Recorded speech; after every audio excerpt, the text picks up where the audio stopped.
Hello everybody, welcome to my spooky channel today. This is Charlie, my little Halloween cat.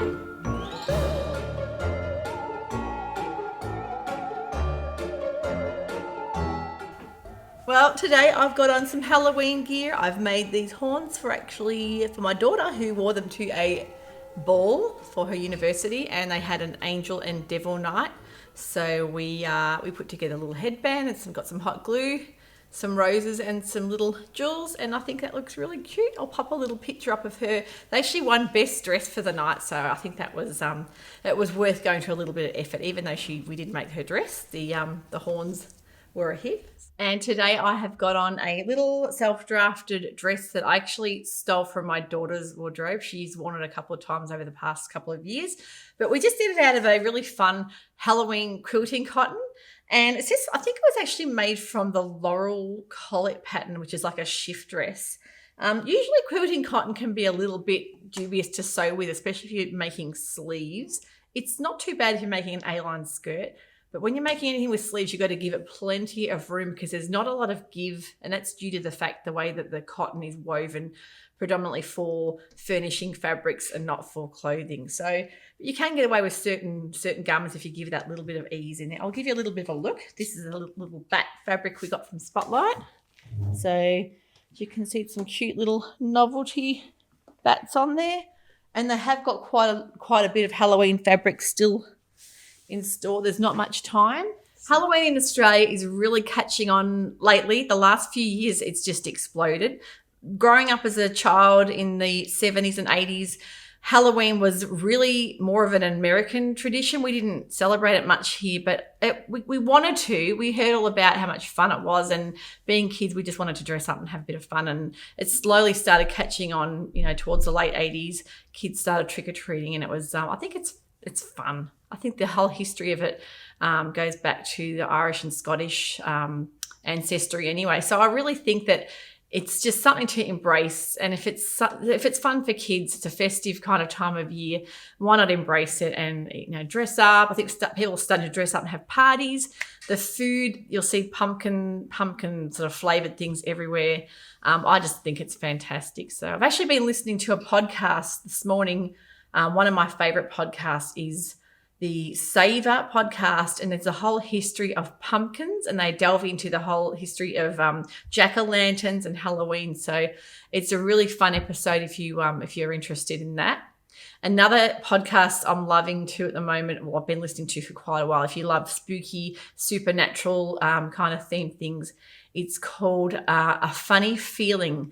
And Marcy and Betsy are hilarious. They interview comedians every week and talk about any supernatural experiences they may have had.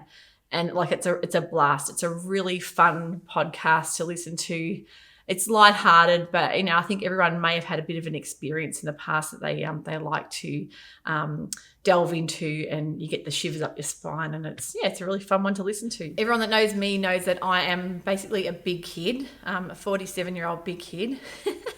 And my kids actually love the whole Halloween thing, and you can see I've gone a little bit nuts. I have my little Halloween shrine made up. And I've got a few decorations to sort of decorate the front of the house with. So you may have noticed in the background, I have been sewing one of the patterns that I actually featured last week that I said I was thinking about making. The pattern I'd first chosen was the V9292, but I decided against that mainly because there was a lot of princess seams, and I think it would have destroyed that whole pattern placement. So I went with the different Very Easy Vogue pattern because I wanted to keep that whole pattern placement on the front. So I actually ended up sewing the Very Easy Vogue 9311, and I copied the view A. I didn't know how it would work because being in a satin twill, there was quite a lot of body. It did say to use a crepe, a linen, a rayon challis, but I thought, well, being linen, that's quite a structured fabric, so I thought maybe the twill would be fine, and it actually worked out really well. I'll pop some footage of me and some photos of me modelling that. I was really impressed with the way the fabric sewed up. This one in the view A has got a very, very deep plunging V, which I decided to stitch up. I just sewed the two V parts together and stitched up a little bit further than what it actually said to. And that's the sort of thing you can tailor to yourself. If you don't want to show that much cleavage, you can stitch it up a little bit higher or wear a little cami underneath, just depending on how sort of daring you want to be. But yeah, I was really impressed with the way the fabric came out, especially the pattern matching, which was a real challenge for me because being having that much pattern and that many border prints, yeah, it was quite challenging. I was fairly happy with how it turned out. Down the bottom it was getting a little bit more uneven, but I think it's sort of being so much pattern it disguises it, and you get that full impact. It's like almost a Mexican or Spanish inspired fabric, but I'm really, really happy with how it turned out.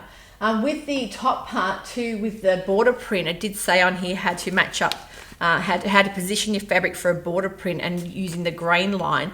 I actually went against that because I wanted to have that border down each side of the V of the neck. And it's fine, especially being sleeveless. The bit I loved the best about it was there was no zips, no buttons, no closures. When I looked at the pattern, I actually thought, is this right? Because it didn't look like it looked like a fitted dress. So I thought, how are we going to get away with getting it on and off without a zip closure? I'll turn it around and show you. The back of it has got the tie. So you've actually got quite a bit of room when you undo it. Yeah, it's heaps of room. So you don't need the zip or button opening at all. So they're really easy sew. And it gives you a beautiful A-line shape. With the ruffle, I was dubious whether to go for the full A-line style, which is the B view. But I've got quite a lot of maxi A-line skirt dresses, and I just thought something a bit different with the frill, be worth trying, just to go a little bit out there. And I was really happy. I think next time I would definitely try it in a more of a drapier fabric because you'll get that more gathered, sort of romantic looking frill around the bottom. This one's come up. I actually shortened the length of the bottom frill because I didn't want it to be too bunched up and gathered. So I took probably 30 centimeters off each bottom panel and still gathered it, but it wasn't so much gathered that it was going to sort of stick out oddly the bottom. But very happy with the fabric, and definitely try the V9311. If you've ever sewn the other very popular, very easy Vogue pattern, which just about everyone's sewn up on Instagram, the 9253, it's very similar sew to that. It comes together very much the same way, except you don't have the kimono sleeve. You just have the cut-off sleeve, and you just use bias binding around all the edging of the sleeve and the V. And the V9253, you usually do the bias binding of the V. So yeah, very similar sew to that, but I'm really happy with a lot of the very easy Vogue dresses. It's sort of thing that I don't have a lot of luck with a lot of the big four patterns because I find the fitting can be really odd for me. But with the Vogue dresses, I seem to have a lot more success.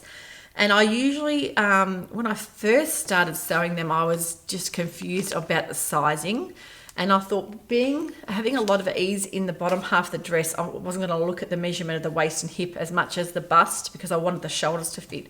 So I sewed the 18 in both this one and the 9253, and the fit was perfect for me. So I'm normally a 14 to 16 ready to wear, and with the Vogue I went up to the 18. So you just have to look at your bust measurement to get that nice accurate fit for your shoulders. So yeah, if you're wanting to get into the Halloween spirit, remember you don't always have to dress up in fancy dress costumes. If you're going somewhere special or you're going out with friends and you want to get into the spirit, just look at your fabric choices. There's a lot of lovely velvets and laces. For my oldest daughter, I made her a dress in a black crushed panne velvet. I'll give you a little look. This would be something perfect to wear for Halloween because you've got your lace sleeve, that beautiful trumpet or bell-shaped sleeve, and I use like a stretch velvet for that. I'll pop some photos up of my daughter Phoebe wearing that one. But yeah, you can wear that all year round, but you could also really do it up at like a Halloween inspired theme as well. So panne velvet is easy to sew, stretchy, like a knit fabric. You don't have the fitting issues because you've got the stretch. And I'm loving how this year's Spotlighter got in on the theme as well. They've got the reusable, environmentally friendly bags with the boo on the front. So you can get into the Halloween theme without doing costumes as such, but if you wanted to get into making some garments for yourself with a little bit of inspiration, you'll go in and find some fabrics with some fun prints. Although for us over here in the Southern Hemisphere, our Halloween temperature is looking to be about 33 degrees, so probably a lot different to what you guys over in the Northern Hemisphere are feeling. It's probably getting a bit chilly over there, but we'll still have our decorations out, and I'm still going to try and do a jack-o'-lantern, just see how I go with that. So hopefully you've enjoyed my little Halloween special. I'll give you a little bit of a look at all my decorations before we leave. Don't forget to hit the subscribe button and the bell if you want to hear alerts and my next episode's coming up. I'd like to thank everyone for the lovely comments, and I will be back next week for a new review. Great. See you next time. Bye for now.